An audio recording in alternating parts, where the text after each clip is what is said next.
FMU, you're on the air. Hello, son. I was wondering if you had any information on the Paul Simon concert this Sunday at the PNC Center. The Paul Simon concert this Yeah. Sunday. I know nothing about the Paul Simon concert. I was curious about the start time. I have absolutely no idea. Because the tickets say 7:30, but I wasn't sure if Mr. Simon actually goes on then or not. Uh-huh. So you don't know. I don't know. Okay, well, I'll try. I've tried the box office, but they've been very uncooperative. Okay, I'll find out somehow. But I was wondering if, in the meantime, could you maybe play a Paul Simon tune for me?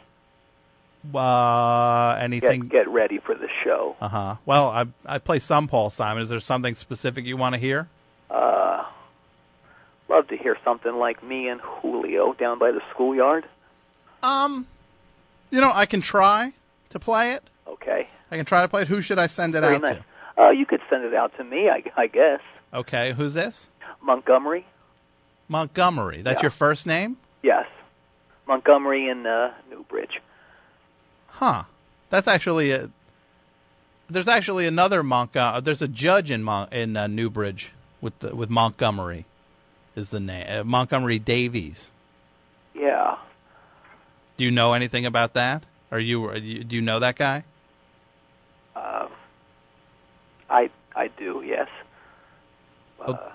Because he was, I guess he had this whole controversy kind of like where he got in a lot of trouble. Uh-huh. He kind of had this, and again, I'm on the radio, so I got to be a little careful about how I say this. There was like a device that he had when he was on the bench, and it was really kind of weird. I guess it was something he had under his robe, and then he eventually ended up getting disbarred. Well, maybe this judge didn't think that he was hurting anybody by using that device. Did you ever think of that? Are you Judge Davies? Yes, son, I am. Why? Oh my! Well, I gotta say this is there. I've read so many articles and kind of reporting about this whole thing with the again on the radio. So it's this device. Well, coming from on the bench. People heard us like it was like a sound. I remember. Yes. I remember it was like a. Was it your stenographer? It must have been your stenographer because I remember it was the stenographer. Must have been your stenographer. Said it was like a whoosh. Sheila sound. said that. Yeah. Sheila. They said it was like a whooshing sound, followed by like a dull kind of like low impact thud. But the weird, like people would be in the courtroom and nobody knew what that was. Right. Yeah, that's what they said. Uh-huh. Well, can I ask you, Judge? Uh-huh. How long were you actually using with that device? Well, son, not that I feel I have to answer to anyone on this, specifically you, or that it's any of your business. All right. In all honesty, I've been using it for quite some time. Uh-huh. And let me state again that I was not harming or hurting anybody by the use of this device. Uh-huh. But I've been using it for about 22 years. Yes. Not the exact same one, of course. They were a little different back in the mid '80s. They were. Yeah. Okay. The device. Yeah. So you were kind of. It's just like. How? Well, the original ones, like I said, were actually quite different. Mm-hmm. They were made of ivory, and they were more square, and the ones that you have today are roundish, and they're made of either polyurethane or treated birch. And the old ones also utilized a series of small tension rods, large flywheel, as well as this kind of small cushion that was made of either foam or fiberglass. And the one that I got caught with, which was not even really a state-of-the-art one at all, it was from the late 90s. Mm-hmm. And while it was a good one, it did actually leave quite a bit to be desired. How so? Well, there was the whole issue of the fishing line, and that stuff's hard to keep untangled, especially if you're not using the recommended kind of oil. That stuff's very hard to find in Newbridge for some reason, and I had to order it directly from the company that actually made the device.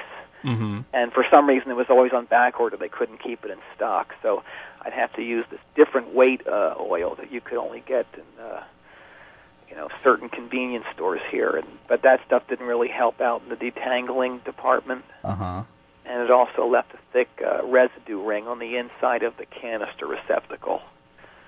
And sometimes there could be a large amount of smoke when the device went into the next gear. Smoke? There could be. I mean, how was the thing smoking?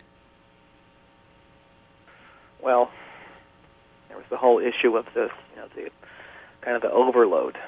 But the really upscale ones now are 100% digital. Digital? Yeah. Really? So you had one that had like fishing line? Well, that was the old days. Yeah. So with these digital ones, what is the... Well, there's no problem with backfiring or stall-outs. Uh-huh. And they actually give you a readout. Uh-huh. Like a readout? Like, what do you mean? Like a little paper printout or something? Uh-huh. Oh, my God. And what, hello? Yeah. What is it printing out? I really don't want to get into that. Okay, fair enough. But they're really silent, too. Mm-hmm. Yeah. I actually ordered one, and it got screwed up at the factory. It was not only the wrong size, but it came with these toggle switches, not the acrylic push-button controls like in the ad. Uh-huh.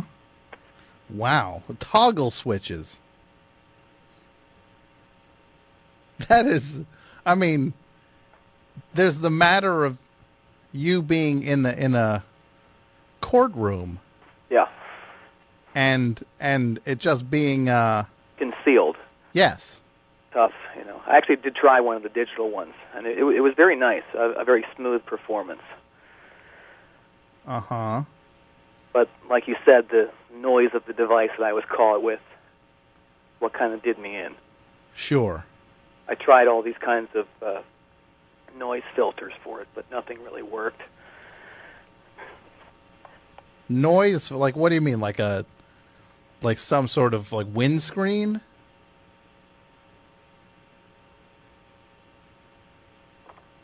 Judge? I lost you there. I'm sorry. That's all right. Well, there was the issue of how to keep the water pressure at a good level, but not have the noise of the microjets get too loud. Uh-huh. So it was a real battle. Sure. And the one I had on order utilized this high-density steam as opposed to the water jets, and that made for a very top-shelf performance. Uh-huh. Yeah. I mean, it's a real testament to man's ingenuity how these things kind of evolved over the years. Mm-hmm. If you look in books from the 18th and 19th centuries, yeah, it's really something. Like in the very early days of the device, they used to be made out of this paste made from straw, sheepskin, and granite. I mean, can you imagine using one of those things made out of stone?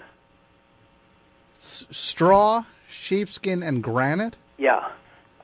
Wow. It doesn't sound very good, does it? No. And I mean, I've seen pictures of the one that Babe Ruth used. And while it's a step up from the devices that Ben Franklin and say, Billy the Kid used, it's still positively barbaric. Yeah, I would imagine so. I mean, the grommets, if you can even call them now, they were fashioned out of corn husks, and get this, they would use a cone made from coal as a disbursement mechanism. Coal, yeah. to as a disbursement mechanism. Yeah. I mean, who knows how far they're going to go with these things? Yeah, I guess it's really just a matter of where the technology goes. Well, that's why I want to talk to you. That's actually where I'm focusing my attention right now. Okay. I've just finished a prototype of a device that's positively space age. Really? It's going to change how we think about the device. Okay. You're not going to believe this, son. All right, I'm ready. It's all one piece. Huh. I didn't think that would be possible. Guess what it runs on? I have no idea. Body heat. And it's positively sound-free. It's got these noise-canceling shields next to the motor housing. So so it's pretty much like a foolproof setup. Totally, yeah. It looks like a small Formula One race car. Okay. And it's going to revolutionize everything. And I want to know if you want to invest in this thing, get some startup money, maybe. I've lost my pension and everything because of the incident. Yeah, I'm really not in the market to invest in anything. Come on, please. I'm afraid not. Would you be at least interested in modeling it for the ads? Oh no way. Why not? Because I am not a client. Are you ashamed of your abs? Because the abs will be in the picture. Again, I'm not a pro. You don't approve of the. No, it's not that I don't approve of it. I'm just not. I'm not a client. You will be one. Okay. Right now, I'm not. You will be, though. So I would feel uncomfortable getting involved from a financial standpoint. I'm going to have to order one of the current judges to make you a client. You what's that? I'm going to order one of the current judges who's still on the bench to make you a client of mine. How can you order a judge to make me use a device that I have no interest in using? Because several of the judges owe me. Because I've outfitted them with devices. Okay, well, that's good. I want to outfit you with a device. I have no interest in that. Come on. Absolutely no interest.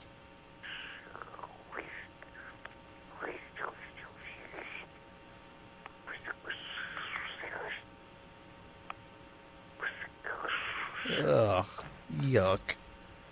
I'm using one of the old ones right now. Why? You're disgusting. Come on. What? Let's have a device-a-thon, just you and me. No, get off my phone. How dare you? Device-a-thon. Ugh. What was that?